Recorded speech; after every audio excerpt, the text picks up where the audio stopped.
ada yang pernah mabuk setiap saat, ada yang pernah berzina, ada yang pernah macam-macam.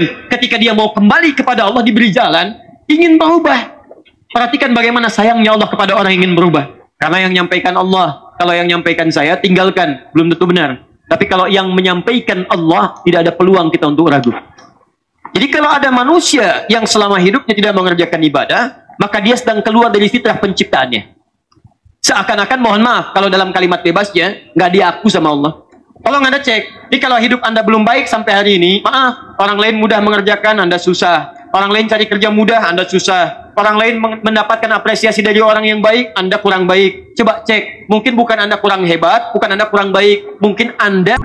Mari kita lihat dulu keterangan Al-Quran, sehingga dengan keterangan ini, kita bisa paham kenapa ajaran-ajaran pesan-pesan Al-Quran mesti kita hadirkan dalam kehidupan di bumi. Tidak sekedar menjadi bacaan yang terus diulang di lisan, atau menjadi tulisan yang kemudian dipaparkan di mushaf, yang terkadang bagi sementara orang hanya sekedar menjadi pajangan atau ritual bacaan yang justru tidak melekat dalam dan menjadi tuntunan dalam kehidupan yang kita jalani. Karena itu kita mesti bedah kembali apa kata Al-Quran, tujuan Quran itu diturunkan, seperti apa kemudian kita terapkan nilai Quran dalam kehidupan, dan apa hasilnya kemudian ketika kita bisa mengejawantahkan nilai Quran itu dalam kehidupan kita. Mari kita bandingkan nanti di akhir dengan keberhasilan orang-orang di masa jahiliyah yang mengamalkan petunjuk itu dan menghasilkan sesuatu, dengan kita yang sudah keluar dari jahiliyah dan mendapatkan Quran yang sama, tidak berkurang hurufnya, tidak hilang harakatnya, tidak hilang bahkan titiknya. Apakah hasilnya sama atau ada perbedaan di antara keduanya? Kalau sama, apa yang sama? Kalau berbeda, apa yang berbeda? Kalau perbedaannya kita positif, di sana negatif, mungkin bisa sedikit berbahagia. Tapi kalau perbedaannya yang jahiliyah mendapat positif, tapi kita yang keluar dari jahiliyah justru mendapatkan yang belum sampai ke ranah positif, maka kita mulai hari ini mesti merenungkan kembali. Ada sesuatu yang harus kita perbaiki. Nah, teman-teman sekalian, saya coba turunkan dulu ayatnya. Di situ kita buka dengan mukaddimahnya. Kita turunkan keterangan Qurannya, kita bedah petanya, dari situ baru kita mulai dengan materinya. Paham sampai sini? Baik, bismillah. Mari kita mulai. Bismillahirrahmanirrahim. Saya berikan pengantar sebentar. Ayat Qurannya coba saya tuliskan dulu. Kemudian saya tahan tulisannya. Kalau ada yang ingin mengabadikan silakan. Atau pemirsa dimanapun Anda berada yang tersambung dengan tayangan ini, Anda bisa mengambil screenshotnya sehingga nanti ada beberapa yang bisa kemudian Anda baca kembali. Bismillah. Maaf, bisa terlihat yang di belakang? Oh, luar biasa ya. Baik, ini hebat. Yang di depan saja belum kelihatan karena belum saya tulis. Yang di belakang bisa kelihatan. Luar biasa. Baik ya. Baik. Iman yang kuat itu tetap rasional ya. Baik. Bismillah. Satu, kita turunkan dulu Quran surah ke-15 ayat ke-28. Kemudian namanya disebutkan di Quran surah kedua ayat 31. Lalu tujuan kehidupannya disebutkan di Quran pertama surah 51 ayat 56. Kemudian yang kedua Quran surah kedua ayat ke-30. Setelah itu diturunkanlah kemudian ia ke bumi, tuliskan di sini. Kemudian saat turunnya Quran surah kedua ayat 38 diberikan bekal untuk memudahkan kehidupannya di bumi. Bekal ini diteruskan pada nabi-nabi setelahnya. Quran surah keempat ayat 163, paling kiri sebelah atas, sampai ke masa Nabi Muhammad SAW, kemudian beliau diutus. Quran surah kedua ayat 151. Namanya disebutkan langsung dalam Al-Quran dengan nama Muhammad. Kalau disebutkan Muhammad, apa yang dibacakan? Sallallahu alaihi wasallam. Lihat bacaannya ya, supaya tidak keliru baca. Sallallahu alaihi wasallam. Jelas ya? Baik, satu disebutkan 4 kali dalam Al-Quran. Sudah ya, jangan pikir yang macam-macam. Kita sedang ke sini. Satu, Quran surah ketiga ayat 144. Dua, Quran surah ke-33 ayat ke-40. 3. Quran surah ke-47 di ayat yang kedua. Kemudian 4. Quran surah ke-48 ayat 29. Sekali disebut dengan nama Ahmad di Quran surah ke-61 ayat yang ke-6. Ini sudah sering saya terangkan untuk menguatkan saja. Kemudian setelah ini turun, diberikan ini keterangan yang sama, saya turunkan panah yang ini untuk menunjukkan keselarasan. Berganti generasi, ganti nabi, tapi tetap diberikan visi, misi, dan tuntunan yang sama. Quran surah kedua ayat 185. Ini kemudian diperjelas peta ini ya dengan penegasan di Quran surah ke-17 ayat ke-9 paling kanan sebelah atas. Setelah ini diketahui, kemudian kita turunkan, muncul cara bagaimana mengaktualisasikan ini dalam bentuk kehidupan. Maka muncul perintah di Quran surah 96 ayat 1 sampai 5. Cara mengaplikasikan ini diatur lagi oleh Quran, diturunkan di Quran surah ke-9 ayat 36. Kemudian pemahaman ini akan menghasilkan penambahan iman dan pengetahuan. Quran surah ke-58 ayat yang ke-11. Maka jadilah kita ciri orang baik yang pertama, hadis riwayat Al-Bukhari, nomor hadis ke-71 riwayat sahabat Abu Hurairah radhiyallahu taala anhu, paling kiri sebelah atas di kitabnya, di Kitabil Ilmi. Kemudian dari sini maka kita coba gunakan untuk meningkatkan pendekatan kita kepada Allah yang disebut dengan takwa namanya, ya. Tidaknya sebanyak 115 kali. Bentuk ini kita turunkan mengembalikan kepada fungsi kehidupan tadi. Ini ada dua. Ya. Fungsi yang ini kita turunkan lagi, Quran surah 51 ayat 56. Aktualisasinya kita temukan di Quran surah kedua ayat kedua sampai dengan ayat kelima. Penjabaran ini bisa ditemukan ke atas di Quran surah misalnya ke-17 ayat 78. Tegaskan di Quran surah ke-11 ayat 114. Waktunya disebutkan di Quran surah ke-4 ayat 103. Penegasannya disebutkan di Quran surah kedua ayat 238. Ini sebagai contohnya saja. Kalau ingin ditambah sunnahnya, sunnah pendahuluan di Quran surah ke-17 ayat 70 dengan 80. Kemudian cara menunaikannya disebutkan di Quran surah ke-73 ayat 1 sampai dengan ayat 20. Baik, ini sebagai contoh saja yang pertama. Yang kedua, kita teruskan fungsi yang kedua. Ini menurunkan fungsi yang ini, ya, fungsi yang ini. Kita turunkan Quran, misalnya surah ketiga Ali Imran ayat 133 sampai dengan 134. Ini kita turunkan. Hasilnya adalah pribadi yang baik dari mulai jasadnya, tubuhnya. Ya, Quran surah ke-49 ayat 11 sampai 12. Ini pikiran dulu. Kemudian turun ke mata, Quran surah ke-24 ayat 30 sampai 31, ya. Kita contohkan sampai percepat saja, turun ke kaki, Quran surah ke-25 ayat ke-63. Kalau ini sudah bisa diamalkan dengan sempurna, maka hasilnya Allah akan berikan keberkahan pada diri kita. Ya, mulai yang paling ringan dalam aktivitas pekerjaan, Quran misalnya surah kedua ayat 172. Kemudian dibuka keberkahan pintu langit dan bumi, Quran surah 7 ayat 96. Kalau ini diturunkan, maka ilmu mudah didapatkan, Quran surah kedua di akhir ayat 282. Kemudian kemudahan hidup didapatkan, Quran surah ke-65 misalnya, ya, ayat kedua sampai dengan ayat keempatnya. Kemudian juga kebahagiaan diraih, Quran surah kedua ayat 189. Dosa diampuni, Quran surah ke-8 ayat ke-29. Baik, surga didapatkan, Quran surah ke-51 ayat ke-15 sampai ayat 23. Ya. Untuk sementara ini petanya. Ya, detail bahasannya nanti kita turunkan pelan-pelan. Jelas tulisannya? Halo? Kalau belum saya hapus lagi, saya ulang dari awal. Oke? Jelas ya? Insyaallah. Baik. Bagi yang belum jelas bisa menyesuaikan insyaallah ya. Kita pelan-pelan. Insyaallah kita pelan-pelan. Yang penting nanti kita akan lihat apakah setelah pelajaran ini kita bahas. Kita komitmen untuk istiqomah, kita menuangkannya dalam kehidupan kita. Sepakat sampai sini? Sepakat ya? Baik. Saya coba sampaikan materinya. Adapun nanti cara mempelajari ini, dan mengaktualisasikannya, kami sudah kirimkan buku yang mungkin sebagian sudah diterima oleh teman-teman sekalian, ya, dengan judul Al-Majmu'. Nanti di akhir saya berikan cara untuk bisa memaksimalkan yang dimaksudkan. Baik, kita mulai bahasan kita. Kita sampai jam berapa? Baik, silakan ya. Saya 2:30 pamit. Antum sampai jam 6 nggak ada masalah. Silakan ya. Baik. Bismillah. Kita mulai teman-teman sekalian dari yang ini. Ya. Fokus sebaik-baiknya karena waktu kita terbatas. Pertama,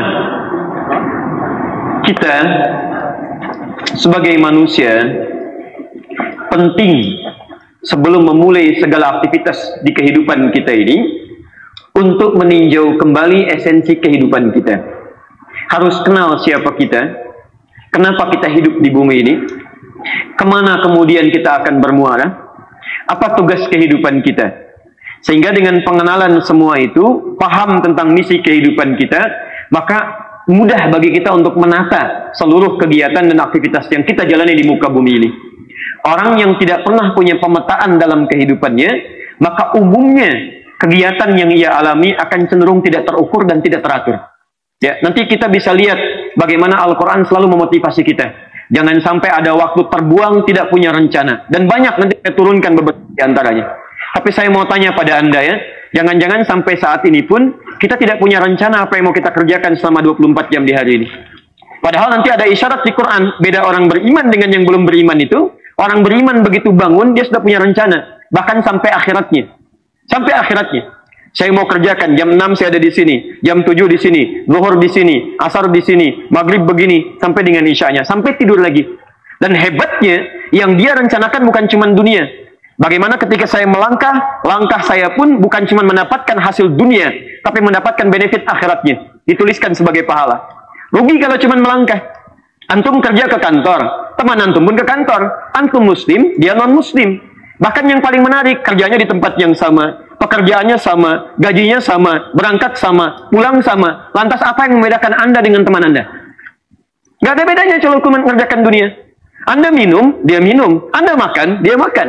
Minum menghilangkan haus, makan menghilangkan lapar. Sama-sama. Apa bedanya Anda dengan yang lainnya? Mesti ada pemetaan kehidupan kita sampai kembali kepada Allah Subhanahu wa Ta'ala. Disinilah kemudian kita penting mengenali esensi kehidupan kita supaya bisa petakan nilai-nilai kehidupan kita. Baik, 1. Quran surah 15 ayat ke-28. Wa idh qala rabbuka lil malaikati inni khaliqun bashara. Saya pernah banyak mengupas tentang ayat ini di beberapa tempat. Saya akan pertajam kembali, hanya menegaskan esensinya saja. Ayat ini ingin menyampaikan pada malaikat juga jin bahwa Allah akan mencipta makhluk baru, bukan malaikat, bukan jin. Disebutkan di sini dengan nama bashar. Inni khaliqun bashar. Diterjemahkan oleh kita kemudian dengan nama manusia. Manusia. Kalau teman-teman masih ingat, dalam beberapa pertemuan saya sering sampaikan pada Anda, maaf, manusia setidaknya disebut dengan 5 nama dalam Al-Quran. Kadang disebut dengan bashar. 35 kali disebutkan di Quran kalimat ini. Kadang disebut dengan ins, disandingkan dengan jin. Begitu ada jin, insnya muncul. Ya ma'syaral jinni wal ins, wa ma khalaqtul jinna wal ins. Disandingkan ini 18 kali di Quran. Kadang disebut dengan insan, ar-Rahman, 'allamal Quran, khalaqal, iqra bismi rabbikal ladzi khalaqal insan. Hal ata 'alal insan disebutkan 65 kali dalam Al-Quran. Di 63 ayat berbeda, di 43 surah yang tidak sama. Kadang disebut dengan Bani Adam. Ya Bani Adam. Quran surah 7 ayat 31. 7 kali disebutkan di Quran. Dan yang kelima, kadang disebut dengan Nas. Ya Ayuhan Nas. Surah paling favorit. Surah ke-114. Qul a'udzu birabbin Nas. 241 kali disebutkan dalam Al-Quran. Maksud saya, menyebutkan semua ini, saya bukan ini menyampaikan pada Anda. Saya tahu jumlah bilangannya, saya ini, itu, dan sebagainya. Bukan. Saya ingin sampaikan kepada Anda, pelajari lagi penamaan ini. Karena terjemah menyebut dengan nama yang sama, manusia. Tapi Quran menyampaikan dengan istilah yang tidak sama. Dan rumus dalam bahasa Arab, setiap diksi yang berbeda akan memenuhi dan menunjukkan penekanan yang tidak sama. Bahasa singkatnya, kalau istilahnya beda, pasti maknanya tidak sama. Jelas ya? Di ketika Anda baca, misalnya menemukan kalimat insan, sisi lain bashar, Walaupun artinya sama-sama manusia, tapi Anda ketika disebut insan, penekanannya tidak sama dengan ketika Anda disebut sebagai bashar. Tapi singkatnya, Allah ingin sampaikan pada malaikat dan jin akan dicipta makhluk baru yang tidak sama dengan malaikat, beda dengan jin. Baik, singkatnya manusia. Ini. Jadi maaf ya, manusia ini bukan malaikat, bukan pula jin. Setan asalnya iblis, iblis asalnya jin. Setan disebutkan di Quran surah kedua ayat 36 pertama kali. Fa'azallahuma syaitan, paling kiri di pertengahan. Asalnya adalah iblis. Iblis disebutkan di Quran surah kedua ayat 34 pertama kali. Wa idh qulna lil malaikati isjudu li adama fasajadu illa iblis, paling kiri di pertengahan. Iblis asalnya dari jin, jin yang fasik. Quran surah ke-18 ayat ke-50, paling kanan di pertengahan. Wa idh qulna lil malaikati isjudu li adama fasajadu illa iblis kana minal jinni fa fasaqa an amri rabbih. Iblis termasuk kalangan jin. Jin yang mana? Bukan jin pada umumnya, jin yang melanggar ketentuan Allah Subhanahu wa taala. Maka bermetamorfosa dia menjadi iblis, dari iblis menggoda menjadi setan. Jadi maaf teman-teman sekalian, manusia ini bukan malaikat, bukan pula setan. Awas, hati-hati. Malaikat itu sempurna. Sempurna. Dia diciptakan dari unsur takwa saja. Sedangkan takwa membawa nilai-nilai kebaikan. Makanya disebutkan dalam Al-Quran, mohon maaf, Quran surah ke-66 ayat yang ke-6, paling kiri sebelah atas. Sifat malaikat karena punya nilai baik saja, maka mustahil dia berbuat yang tidak baik. La ya'sunallaha wa yaf'aluna ma yu'marun. Malaikat itu mustahil bisa bermaksiat kepada Allah dan akan mengerjakan tugas sesuai dengan tupoksinya. Nggak akan tertukar. Maaf, antum pernah dengar ada malaikat Jibril korupsi ayat? Jibril korupsi ayat misalnya, kan tidak ada. Demi Allah saya katakan, pernah dengar malaikat maut telat mencabut nyawa? Tidak ada, dan tidak ada tukeran tugas. Tiba-tiba datang malaikat maut kepada Jibril. Saya bosan lihat orang itu, nggak enak ngelihat wajahnya. Mau dicabut aja lihat wajahnya sudah nggak enak. Kamu aja yang cabut deh, nggak bisa. Di Jibril itu tugasnya. Malaikat maut nyamut aja nggak ada bosannya. Demikian. Mohon maaf, ada yang tugasnya tasbih aja. Ya, sampai kiamat datang tasbih aja. Quran surah kedua ayat 30. Wa nahnu nusabbihu bihamdika wa nuqaddisu lak. Kami tugasnya cuma tasbih ya Allah, tahmid dan takdis kepadamu. Itu aja yang kerjakan. Jadi kalau malaikat tidak pernah berbuat salah dan malaikat itu hebat, antum jangan pernah memuji. Nggak ada kerjaan antum, buang-buang energi. Hebatnya malaikat Jibril emang hebat. Hebat. Karena itu mohon maaf, sepanjang kita masih bernama manusia dan tidak akan pernah terlepas dari salah karena kita bukan malaikat. Demi Allah saya katakan ya, kalau konsep ini dibawa ke rumah tangga saja, tenang kehidupan rumah tangga. Papa, kenapa sih papa begini? Kan papa bukan malaikat. Ingat, papa itu manusia. Kalau malaikat tidak pernah salah. Kalau mama ingin memiliki suami seperti yang tidak pernah salah, ayo nikah sama malaikat sana. Papa rekomendasikan malaikat maut mah. Luar biasa tuh. Baik. Itu mau marah? Cabut nyawa tuh. Ya teman-teman sekalian, kalau sudah seperti itu nyaman. Apa mama tidak mengerti tentang papa? Mama bukan malaikat, Pak. Ya, selesai. Jadi kalau pasangan itu mengerti bahwa dia bukan malaikat dan masih manusia, maka normal kehidupan. Tapi maaf, teman-teman, kita pun bukan setan yang tidak pernah kenal kebaikan. Di malaikat tidak kenal salah, setan tidak kenal baik. Karena itu setiap disebutkan setan, muaranya tidak pernah baik. Coba silakan, setan dengan malaikat itu dikontrakkan di Quran, paradoks. Malaikat disebutkan 88 kali, sifatnya takwa. Takwa disebutkan 115 kali. Setan disebutkan 88 kali, masuknya ke nafsu. Nafsu disebutkan 115 kali. Persis sama. Jadi kalau misalnya maaf ya, antum dalam keburukan, karena antum bukan setan, antum manusia. Maka antum selalu punya peluang secercah kebaikan. Jadi saya katakan kepada anda, saya tidak peduli berapa dosa yang sudah pernah antum kumpulkan. Demi Allah saya katakan, sepanjang nyawa belum sampai ke kerongkongan, anda bukan setan. Anda masih punya peluang untuk berubah. Ada yang pernah bunuh 100 orang, ada yang pernah mabuk setiap saat, ada yang pernah berzina, ada yang pernah macam-macam. Ketika dia mau kembali kepada Allah diberi jalan, ingin berubah. Perhatikan bagaimana sayangnya Allah kepada orang yang ingin berubah. Begitu cinta Allah diturunkan, cuma mau datang ke majlis ilmu, di perjalanan meninggal dunia. Tiba-tiba apa kata Allah? Jalannya dengan beristighfar, menghadirkan tobat baginya, langkahnya mengantarkan dia ke depan pintu surga. Begitu meninggal di pertengahan, Allahu Akbar. Allahu Akbar, masuk surga, dakhalal jannah. Sampai kisah itu diilustrasikan di Quran surah keempat ayat yang ke-100, paling kiri sebelah bawah.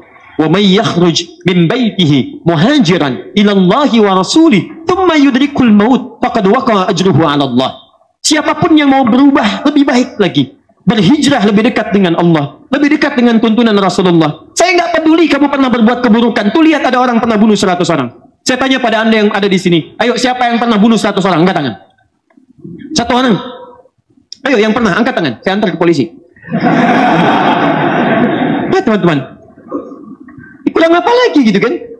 Jadi yang pernah bunuh 100 orang, yang pernah berbuat maksiat, dia mau berubah, datang ke majelis ilmu, belum nyampe ke majelis ilmu. Di pertengahan dia meninggal, bisa masuk surga. Masa antum yang nggak pernah bunuh orang, nggak bisa masuk surga? Antum yang buruk, yang nggak seperti orang tadi, nggak bisa. Seburuk apapun Anda melihat, jangan pernah diperdaya oleh setan, karena Anda bukan setan. Sepanjang nyawa belum sampai ke kerongkongan, ada peluang untuk bertobat dan kembali kepada Allah. Bahkan bisa mengejar orang lain masuk pintu surga. Antum kenal Firaun? Luar biasa. Di sana melihat yang belum ditulis. Di sini kenal Firaun. Luar biasa. Sudah ya, saya nggak mau bahas lagi lah. Baik. Firaun itu disebutkan di Quran surah 20 ayat 43 sampai 44. Mohon maaf ya. Jadi kan seburuk apa sih Firaun itu? Dia ngaku Tuhan, ana rabbukumul a'la. Hobinya bunuh orang. Quran surah 2 ayat 49. Wa idh najjaynakum min ali fir'auna yasumunakum su'al 'adzab yudhabbihuna abna'akum wa yastahyuna nisa'akum. Maaf ya, maaf. Seburuk-buruknya Firaun, fitrah Allah di sini masih berlaku memberi kesempatan pada hamba sebelum nyawa sampai di kerongkongan untuk kembali kepada Allah. Allah tidak menginginkan kita terkena tipu daya setan. Maka untuk satu makhluk ini yang pernah mengaku Tuhan, hobinya bunuh orang, jahatnya luar biasa, teman-teman, dikirimkan 2 nabi sekaligus. Kita sekarang sampai dengan kiamat nabinya cuma 1, nggak pernah lihat lagi. Fir'aun 2. Idhaba ila fir'auna innahu tagha. Quran surah 20 ayat 43. Musa dan Harun pergilah kepada Fir'aun, dia sudah mulai menyimpang. Dan hebatnya ayat 44-nya. Faqula lahu qawlan layyina la'allahu yatadakkaru aw yakhsha. Maka katakan, ajak dia dengan kelembutan. Mungkin dengan lembut itu dia bisa sadar, menyatakan dirinya keliru dan mulai takut kepada Allah Subhanahu wa taala. Anda bisa bayangkan Musa, Harun, nabi, 2 orang soleh, terjamin dengan surga, disanjung oleh Allah, berdakwah kepada makhluk paling durjana, mengaku Tuhan, hobi bunuh orang, hobi sembelih bayi. Teman-teman, kata Quran, maaf, katakan yang baik, mungkin dengan kebaikan itu dia mau sadar. Luar biasa, diberi kesempatan. Cuman sayang ketika diberikan, dia nggak mau ngambil. Makanya sering saya katakan tidak ada orang yang tidak mendapat hidayah. Semua diberikan kesempatan untuk mendapat hidayah. Cuman sayang ada orang yang dikasih, dia nggak mau ngambil. Itu masalahnya. Belum. Sampai mic bunyi seperti itu belum tersentuh kita, kurang apa lagi? Teman-teman. Itu kalau salahkan penteng gitu kan? Yang lain. Jadi teman-teman sekalian, perhatikan kalimat di indah bahasa Quran itu. Quran surah 29 ayat 69. Walladzina jahadu fina lanahdiyannahum subulana. Kalau ada orang yang serius menjemput hidayah kami, di hidayah itu kalau dikasih, antum jangan tunggu, ambil. Jadi bukan Allah nggak ngasih, masalahnya ketika dikasih, dia nggak mau ngambil. Coba deh antum ya, satu kali antum kerja nih, lewat di jalan. Tiba-tiba ketika antum lewat, lihat masjid, orang ke masjid, pas azan lagi. Pertanyaan saya, kenapa antum bisa lewat situ? Padahal antum itu bisa lewat jalan yang lain. Kenapa tiba-tiba kendaraan antum lewat ke situ? Kenapa tiba-tiba mata Anda dipalingkan ke masjid? Kalau Allah tidak berkehendak memberikan hidayah lewat mata Anda, mustahil Anda diberikan itu. Mustahil.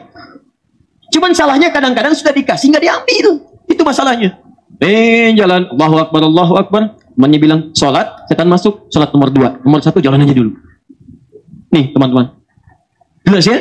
Jadi kalau selevel Fir'aun saja diberikan jalan untuk kembali, masa kita tidak punya peluang untuk kembali? Ini poinnya.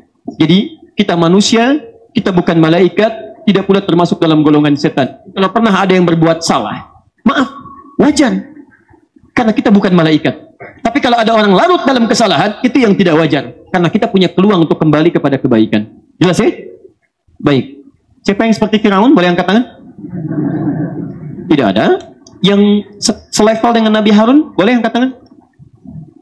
Atau yang sesoleh Musa? Boleh angkat tangan? Masya Allah, di sini tidak ada yang sebaik Harun, tidak ada yang sebaik Harun dan sesoleh Musa, dan tidak ada yang sejahat Firaun. Pertanyaan saya, Musa Nabi, Musa Rasul, Harun Nabi, 2 orang takwa berdakwah kepada manusia paling zalim, diperintahkan oleh Quran berkata yang lembut. Antum nabi bukan, rasul bukan. Berdakwah pada teman antum yang tidak sejahat Firaun. Kenapa antum mencela? Ya, kenapa antum bisa saling mencela? Jadi jangan-jangan kita tidak sadar bahwa cara kita menjalani kehidupan bukan seperti itu. Mari kita kembalikan lagi kepada pokok bahasan kita. Jadi kita sepakati dulu saat kita diciptakan sebagai apa? Manusia. Baik, satu sepakat. Langsung bikin status, saya manusia. Masya Allah. Baik ya, sini. Satu, ini. Baik. Pertama, kalau cuma manusia saja, tidak ada namanya. Ini agak repot. Malaikat punya nama. Yang mencabut nyawa namanya apa?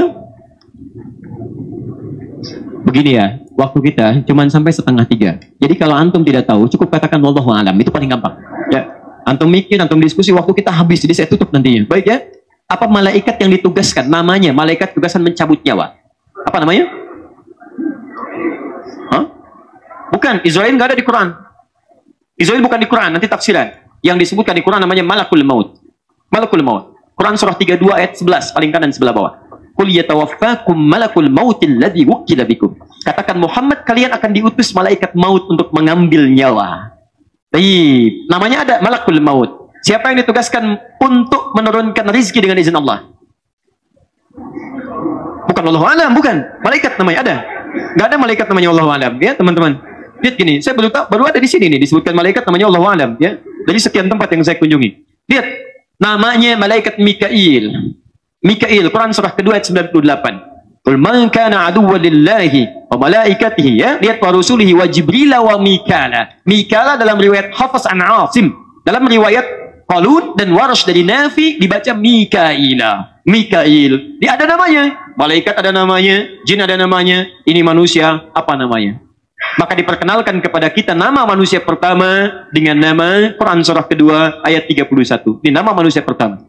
Wa 'allama Adamal asma'a kullaha. Adam namanya. Adam.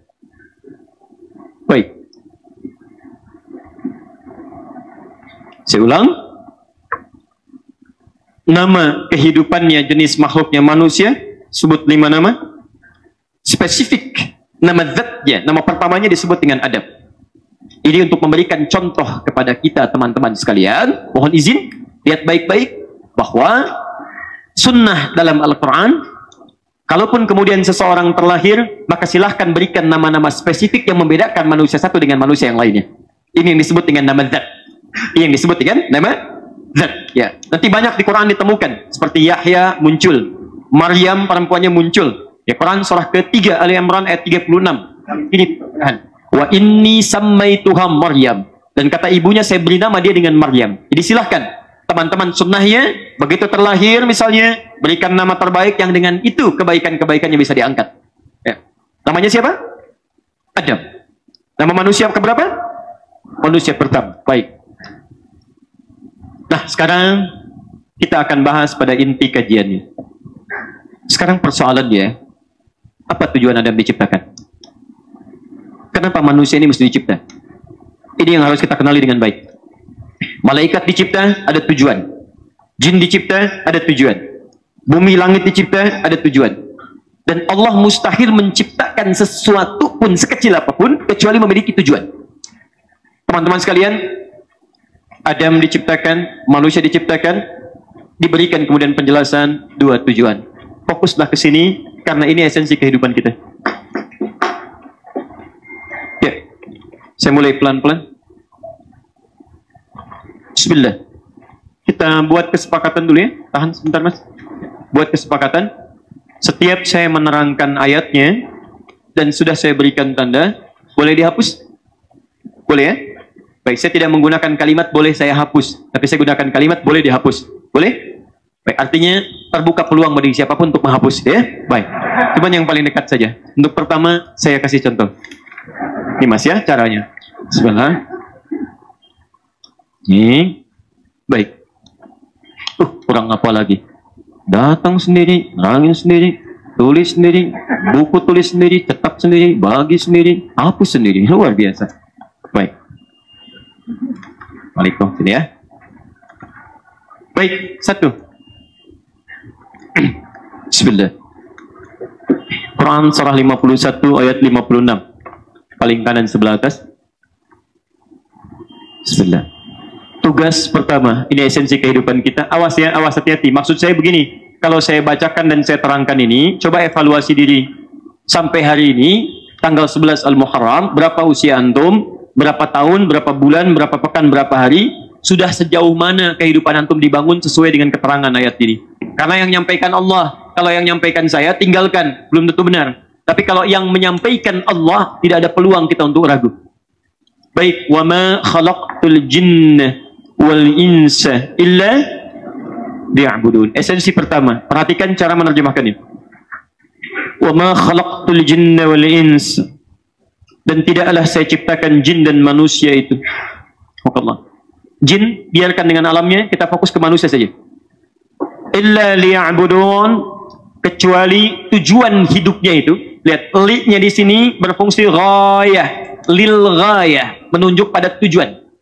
Di Quran itu setidaknya ada dua jenis lam. Satu, li al-mulkiyah, li yang menunjuk pada kepemilikan. Lillahi ma fis samawati wa ma fil ard. Lillahi ma fis samawati wa ma fil ard. Milik Allah segala yang ada di langit dan di bumi. Demikian cara menerjemahkannya. Yang ini liya'budun bukan milik, tapi lil qasdi, ghayah, menunjuk pada tujuan. Perhatikan baik-baik. Kalau bahasa bebasnya, tujuan saya menciptakan manusia itu, tujuan diciptakan manusia itu adalah untuk ibadah. Di poin ini.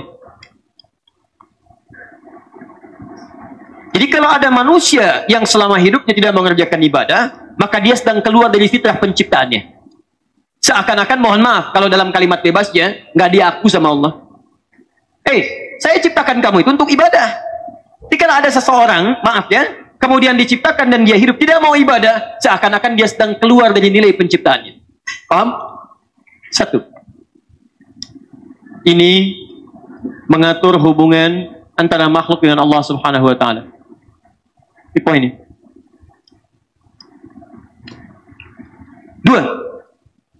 Saya agak percepat ya, nanti ini kita detilkan, kita percepat dulu untuk ambil garis besarnya. Quran surah kedua ayat 30. Posisi paling kiri sebelah atas. Wa idh qala rabbuka lil malaikati inni ja'ilun fil ardi khalifah. Ketika sudah diciptakan Adamnya, disampaikan pada malaikat dan jin tujuan penciptaannya, maka penyampaiannya kemudian, perhatikan baik-baik, memberikan misi berbeda antara manusia dengan malaikat dan jin. Kalau ibadah, malaikat juga ibadah, jin juga ibadah. Tapi apa fungsi kedua yang membedakan malaikat, jin dengan manusia? Yang keduanya, lihat kalimatnya, ja'ilun fil ardi khalifah. Saya tugaskan dia menjadi khalifah di bumi. Khalifah. Khalifah. Ingat kalimatnya fil ardi. Jadi khalifah di bumi. Ini poinnya. Ibadah, hubungan dengan Allah. Khalifah, karena di bumi berarti hubungan dengan makhluk sekitarannya. Ini terkait hubungan dengan makhluk. Fokus. Yang ini saya naikkan ke atas, vertikal, hablum minallah. Yang ini saya jadikan horizontal, hablum minannas. Jadi ingat baik-baik ya, ketika antum diciptakan oleh Allah, saya, anda, kita semua sebagai manusia, kalau masih mengaku manusia sampai dengan siang hari ini, maka tugas pertama kita mesti punya hubungan baik dengan Allah Subhanahu wa taala. Nanti kita akan tunjukkan, kalau hubungan anda baik dengan Allah, maka segala kehidupan anda pun akan diperbaiki oleh Allah Subhanahu wa taala. Tolong anda cek, jadi kalau hidup anda belum baik sampai hari ini, maaf, orang lain mudah mengerjakan, anda susah. Orang lain cari kerja mudah, anda susah. Orang lain mendapatkan apresiasi dari orang yang baik, anda kurang baik. Coba cek, mungkin bukan anda kurang hebat, bukan anda kurang baik, mungkin anda kurang hubungannya dengan Allah Subhanahu wa taala. Jelas ya? Baik, maaf, siapa yang punya kesembuhan? Allah. Siapa yang punya rezeki? Siapa yang punya ilmu? Siapa yang punya kemudahan? Allah. Orang yang wajar, orang yang maaf ya, maaf baik-baik kalau kalimat ini kurang menyenangkan. Orang yang sehat, yang dia bisa melihat dengan baik, dia akan selalu punya pemikiran. Yang punya itu mesti kita dekati, supaya dengan kedekatan itu mudah kita mendapatkan apa yang dia punya. Makanya ketika anda sadar yang punya rezeki Allah, kenapa anda nggak bangun kedekatan dengan Allah? Anda sadar yang punya kesembuhan itu Allah. Kenapa Anda tidak mendekati Allah? Anda sadar yang punya kemudahan itu Allah. Kenapa Anda tidak dekati Allah? Di poinnya. Jadi kalau Anda tidak mendapatkan kemudahan, kesembuhan yang cepat, kenyamanan dalam kehidupan, sekali lagi cek, bukan Anda tidak bisa menjadi manusia yang unggul. Barangkali belum dekat dengan Allah. Itu poin. Jadi kita turunkan. Dua, ini. Khalifah. Apa artinya khalifah? Saya sudah pernah terangkan di pertemuan-pertemuan yang lalu. Ya, kalau masih ingat. Teman-teman, khalifah itu bisa berarti sesuatu yang menggantikan. Ya, kenapa manusia disebut sebagai khalifah? Karena hidupnya akan saling menggantikan. Saya meninggal digantikan oleh keturunan saya. Meninggal digantikan lagi. Meninggal digantikan lagi. Sifatnya disebut dengan khalifah. Karena itu mohon maaf ya, mohon maaf. Karena kita akan saling menggantikan, maka antum mesti menyiapkan generasi terbaik yang bisa menggantikan antum. Siapkan generasi terbaik yang bisa menggantikan antum. Saya beri contoh begini. Kenal Maryam?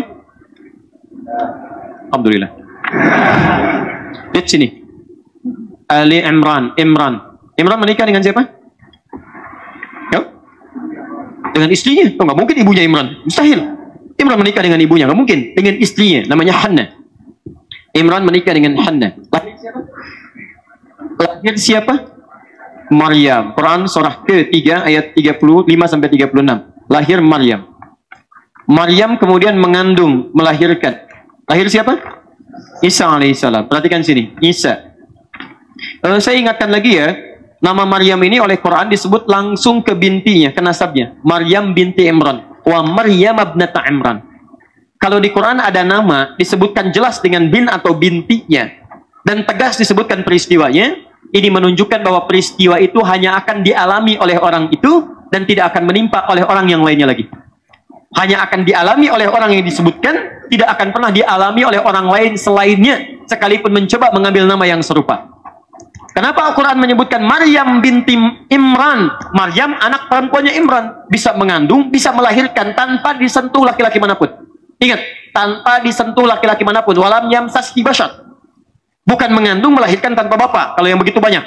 Ya, ingat. Bukan mengandung, melahirkan tanpa bapak. Tanpa disentuh laki-laki manapun. Karena itu disebutkan bintinya supaya tidak ada yang mengarang-arang di kemudian hari.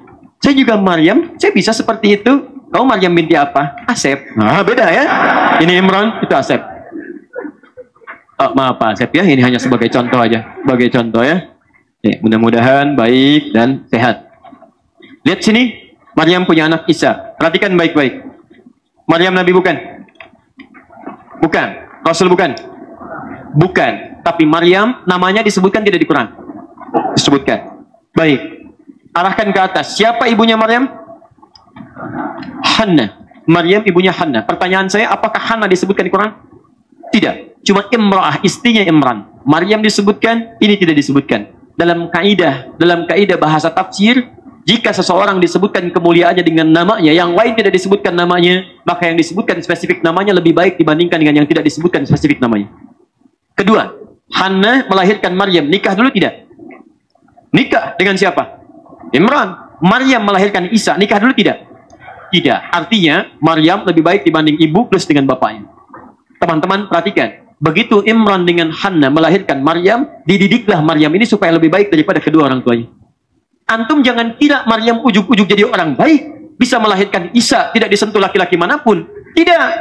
Tapi ada kaitan antara pendidikan orang tuanya. Silahkan baca sampai ayat 37-nya. Bagaimana ibunya mendoakannya, bagaimana bapaknya mencari harta yang halal, bagaimana mencari tempat terbaik disebut dengan mihrab, mencari guru yang baik bernama Zakaria. Ketika semua ini dipadukan jadi satu dalam bentuk ikhtiar, maka jadilah anak yang lebih baik dibandingkan kedua orang tuanya. Perhatikan, mereka punya visi, kalau anak saya gantikan, anak harus lebih bagus dibandingkan kedua orang tuanya. Maryam melahirkan Isa. Isa Nabi bukan. Rasul bukan. Maryam Nabi bukan. Rasul bukan. Perhatikan, Isa lebih baik daripada ibunya plus kakek neneknya. Di antum harus punya visi teman-teman, harus sadar kita itu khalifah. Kalau antum dititipkan keturunan oleh Allah atau punya keturunan dari sudut yang lain, maka pastikan semua generasi yang akan menggantikan Anda lebih baik dibandingkan dengan Anda. Karena zamannya Maryam lebih baik daripada zamannya ini. Zamannya Isa lebih dahsyat tuntunannya dibandingkan dengan zamannya Maryam. Zaman anak dan cucu kita nanti, itu zamannya lebih dahsyat tantangannya dibandingkan tantangan kita sekarang. Kalau kualitas dia tidak lebih baik daripada kita sekarang, maka tidak mudah mengatasi tantangan di zaman ini. Silahkan antum cek. Umar punya anak namanya Abdullah, Ibnu Umar. Ibnu Umar lebih hebat daripada bapaknya. Abbas punya anak namanya Abdullah. Abdullah lebih hebat daripada bapaknya. Bapaknya hafal 200 hadis, anaknya hafal 2000 hadis. Abbas itu beda 3 tahun usia dengan Nabi. Pengusaha sukses, hartanya banyak, sibuknya luar biasa. Di samping kesibukannya, masih mengalokasikan waktu di akhir pekan untuk mengikuti majlis ilmu Nabi sampai hafal 200 hadis. Kalau Al-Quran jangan ditanya, karena dijamin mudah. Kalau hadis itu tidak mudah, hafal 200 hadis. Tapi Abbas, lihat, belajar dari sini. Punya visi, anak saya mesti lebih baik dibandingkan saya. Maka anaknya yang kecil diajak ke majlis ilmunya Nabi. Diperlihatkan bagaimana akhlaknya Nabi. Yaitu cinta dengan Nabi. Bapaknya kerja, anaknya ke majlis ilmunya Nabi. Apa hasilnya? Nabi meninggal dunia, anak ini masih berusia 13-14 tahun. Bapaknya hafal 200 hadis, anaknya hafal 2000 hadis. Bapaknya mengatakan, kalau saya tidak hafal banyak hadis Nabi, anak saya mesti hafal dibandingkan saya. Kenapa antum tidak turunkan konsep itu dalam kehidupan kita? Saya bapaknya sampai sekarang belum hafal Quran, tapi anak saya tidak akan saya biarkan tidak hafal Quran.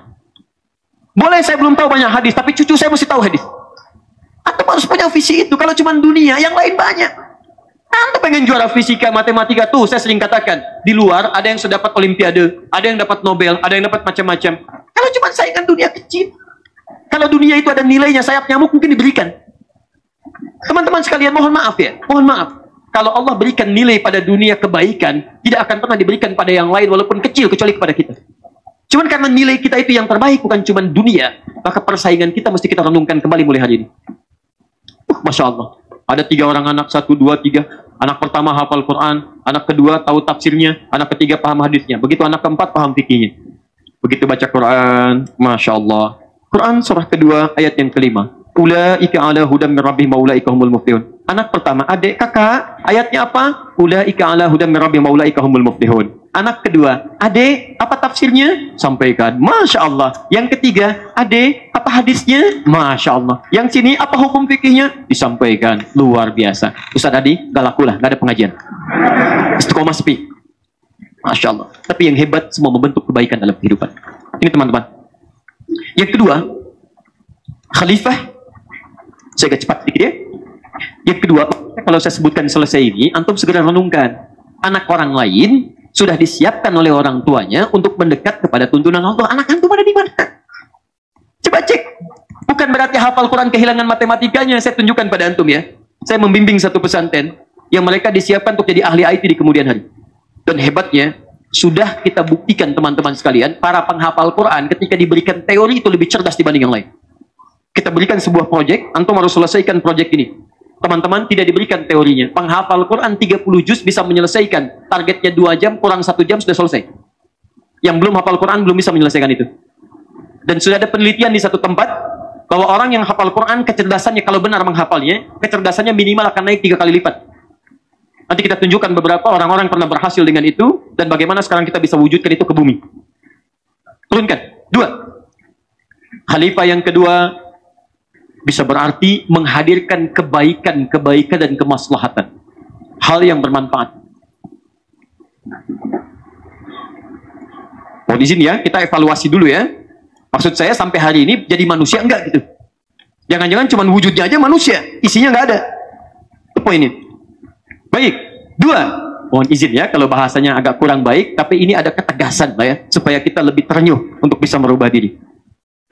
Disebut dengan khalifah, memberikan kesan bahwa makhluk ini ketika akan menjalani kehidupan di bumi, maka tidak akan keluar dari dirinya kecuali yang baik-baik, yang bermanfaat.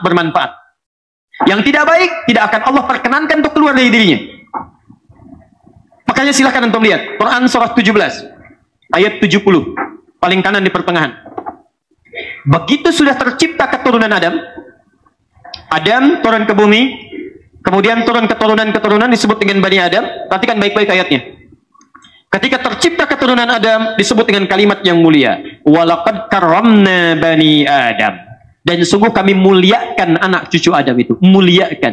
Jadi teman-teman, ketika tubuh kita tercipta dari ujung kepala sampai ujung kaki, itu kita semua ini mulia kata Quran. Mulia. Di mata kita mulia, pikiran kita mulia, maaf, lisan kita mulia, tangan kita mulia, kaki kita mulia. Awas hati-hati. Jadi ketika kita disebutkan mulia sekujur tubuh yang melekat pada diri kita, maka Allah pun tidak ridha jika jasad ini digunakan pada yang tidak mulia, kecuali yang bermanfaat saja. Misal, fikiran, dilarang kita berpikir yang tidak baik. Inna ba'da dhanni itsm. Sungguh sebagian dari prasangka buruk itu tidak baik, maka dilarang pikiran kita berpikir yang tidak baik. Maaf, mata, karena mata ini diciptakan mulia, maka ketentuan di Qur'annya tidak boleh melihat yang tidak baik. Quran surah 24, ayat 30 untuk laki-laki, ayat 31 untuk perempuannya. Maaf, qul lil mu'minina yaghuddu min absarihim. Katakan pada pria-pria yang beriman, matanya karena mulia, maka tolong lihat yang baik-baik saja. Yang tidak baik palingkan. Palingkan. Makanya dilarang menatap yang tidak baik. Lisan karena mulia hanya boleh bicara yang baik-baik. Man kana yu'minu billahi wal yawmil akhir falyakul khairan aw liyasmut. Bicara yang baik, kalau nggak bisa diam. Lihat baik-baik ya, katakan yang baik. Tidak bisa diam, pilihan cuma dua. Katakan yang baik, tidak ada yang ketiga. Katakan baik, tak bisa diam. Katakan baik, tak bisa diam. Tangan. Dilarang untuk berbuat yang tidak baik. Wailul lil mutaffifin. Celaka orang curang. Di orang curang itu pasti celaka.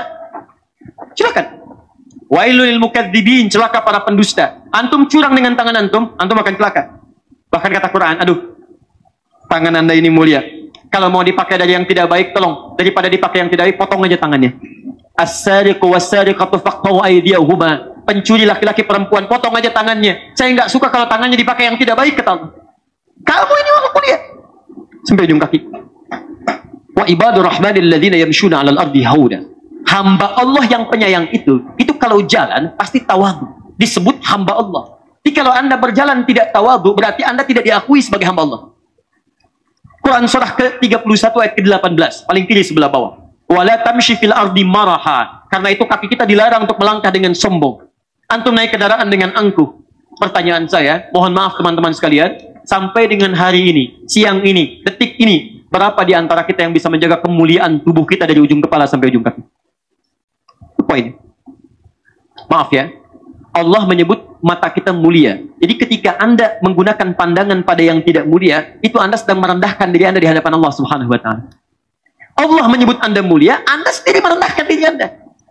Jadi kalau di tangan digunakan pada yang tidak baik, itu pun Anda sedang merendahkan diri Anda di hadapan Allah. Jadi saya sarankan pada Anda, kalau Anda ingin mengerjakan yang tidak baik, coba pikirkan bahwa pada saat itu Anda sedang merendahkan diri Anda di hadapan Allah Subhanahu wa taala. Itu poin. Jelas ya? Jadi mustahil keluar dari masjid bisa salah langkah, mustahil. Apalagi sambil ketukar sendal. Gak mungkin. Pasti tahu itu, orang mulia itu akan ketahuan. Oh ini punya saya, alhamdulillah. Dan mustahil akan memulai dengan langkah kirinya. Pasti kanan dulu. Kanan pakai, setelah itu kiri. Lepas kiri dulu, baru kanannya. Demikian teman-teman sekalian, ini gambaran kehidupan kita. Jadi dua ini. Nah kalau ini sudah digunakan dengan baik, maka Allah jamin hidup orang seperti ini punya hubungan baik dengan Allah, punya hubungan baik dengan manusia, maka kehidupan dunianya di bumi dia akan tenang. Coba lihat, kalau antum bergaul dengan teman-teman, matanya baik, lisannya baik, kakinya baik, tangannya baik, demi Allah saya katakan, antum pasti akan dihormati dan diberikan penilaian terbaik di lingkungan sekitaran kita. Satu. Ditambah hubungan dengan Allah baik, juga mudah hidupnya. Selamat dari hukuman-hukuman Allah dunia akhirat. Dan yang paling hebat, ada ketentraman dalam kehidupannya. Damai.